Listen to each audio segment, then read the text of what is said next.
Blessed be everyone, welcome to my YouTube channel. Today we're talking the solstices because at the time of making this video there is a summer solstice coming my way down here in the southern hemisphere. But before we dive in, I'm Sandra from MysteryWitchSchool.com, author of Crafting Your Wiccan Path, and if you want to know more about Wicca and witchcraft, hit the subscribe button and the notification bell so that you don't miss any videos. And if you want to learn where to start your witchcraft practice because you just don't know where to start because it's so confusing, and it is, then download my free video, How to Start Your Witchcraft Practice. The link is in the description field below this video. When it comes to the solstices, we are dealing with polarity. We are dealing with extremes, and depending on where you live in the world, it will determine what sort of extremes you end up experiencing. Now, some people are going to experience both ends of the stick, so you may experience extreme cold in the winter and extreme heat in the summer.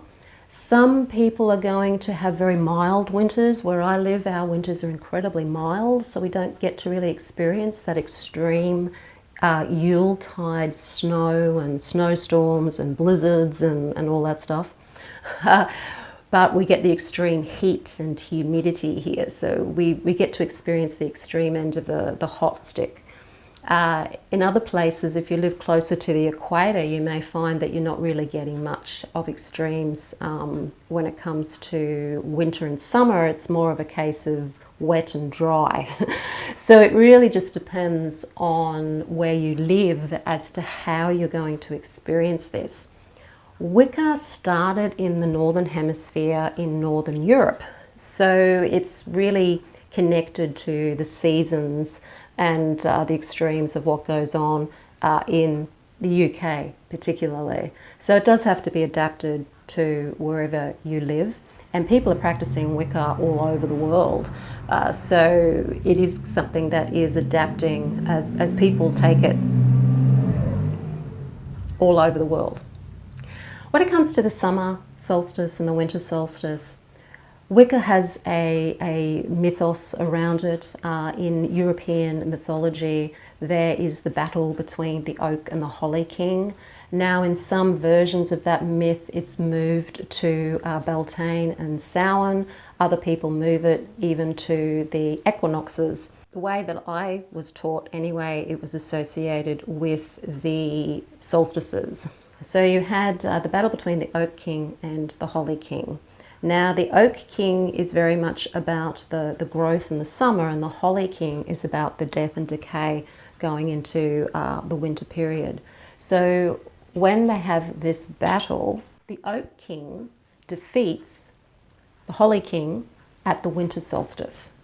Because at the winter solstice, you've got the year has waned all the way down to its peak of waning, extreme of waning, and the sun is starting to basically get higher in the sky. So it's all based from this geocentric view of the sun, and the way that from the earth-based perspective, the sun appears to be the one traveling across the sky. Now, we know that's not how it works, but everything to do with astrology is to do with what's going on here on planet Earth and how we relate to things here on planet Earth. The winter solstice is when the sun is the lowest point in the sky.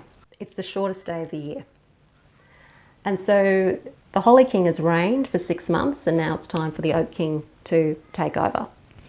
And then he takes over for 6 months, and then we have the summer solstice, where then the Holly King comes and defeats the Oak King, and then the Holly King takes over. And the summer solstice is marked by the highest point of the sun in the sky.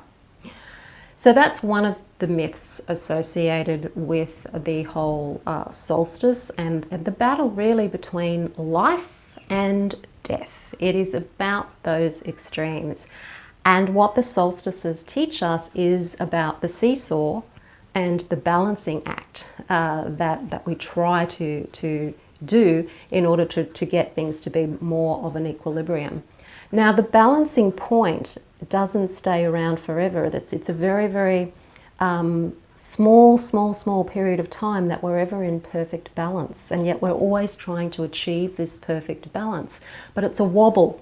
And the solstices teach us that it's a wobble. It's a wobble between one and the other. And when we look at our own lives, we can see the wobble. When we look at the greater human history up into current times, we see wobbles. And so we have to understand that things are always wobbling from one extreme to the other. And it's not fun when we get to the extremes, because the extremes are uncomfortable. The extremes can be very harmful. Okay, the extremes of the harsh winters. A lot of animals die in the wild. A lot of people die. The harsh, extreme heat of the summer, we have bushfires and people dying of heat exhaustion. So at those extremes, it's very dangerous.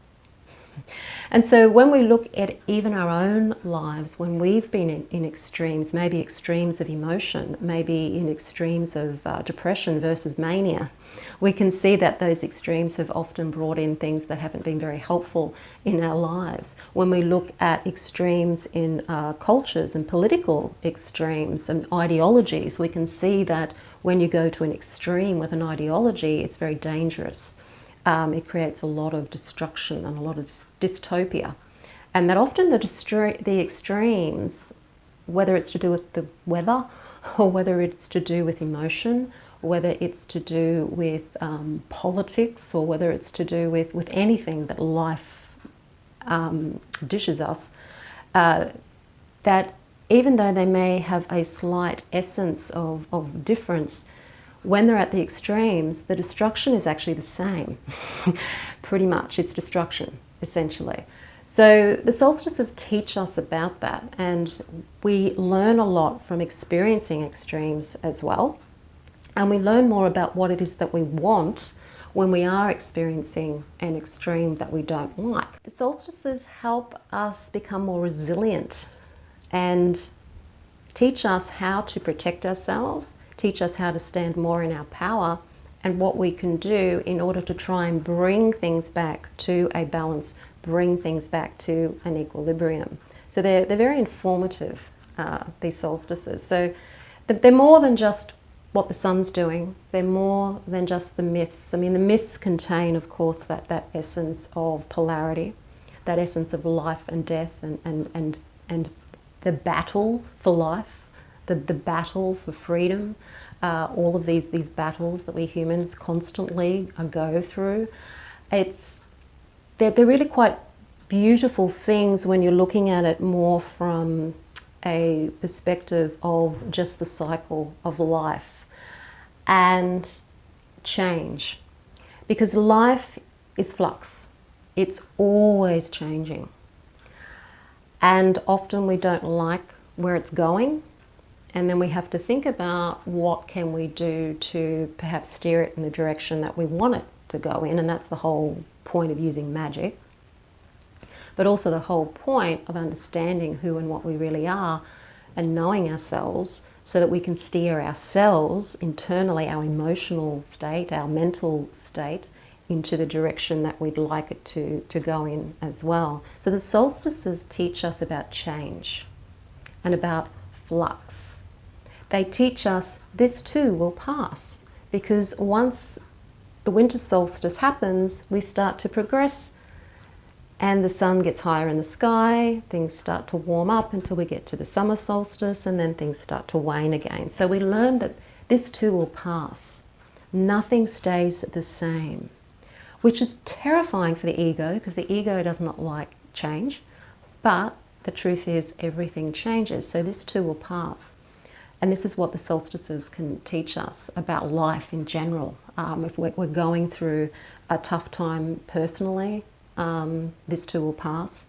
Going through a tough time now, globally, this too will pass.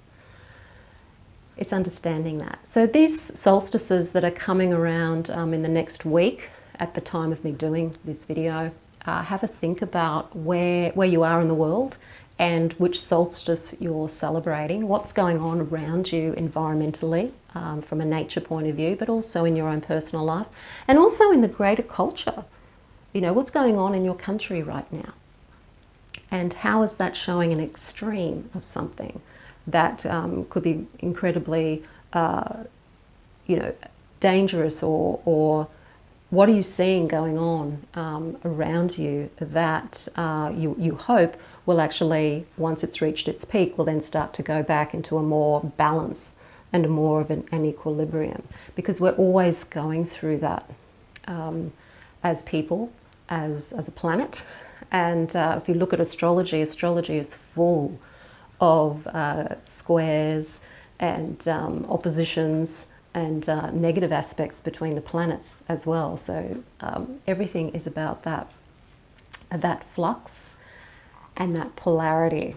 So have fun with your solstices. Let me know in the comments field which solstice you're celebrating in the next few days, and which is your favorite solstice, winter or summer, okay?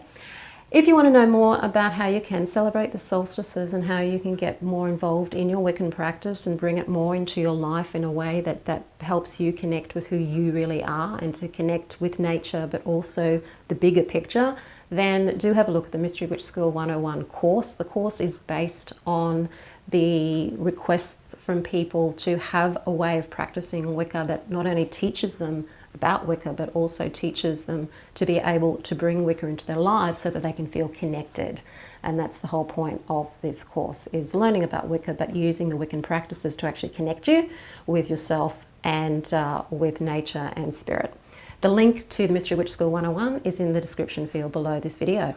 If you like the video, hit the like button, share it with your friends. Don't forget to subscribe. I'm Sandra from mysterywitchschool.com. Blessed be.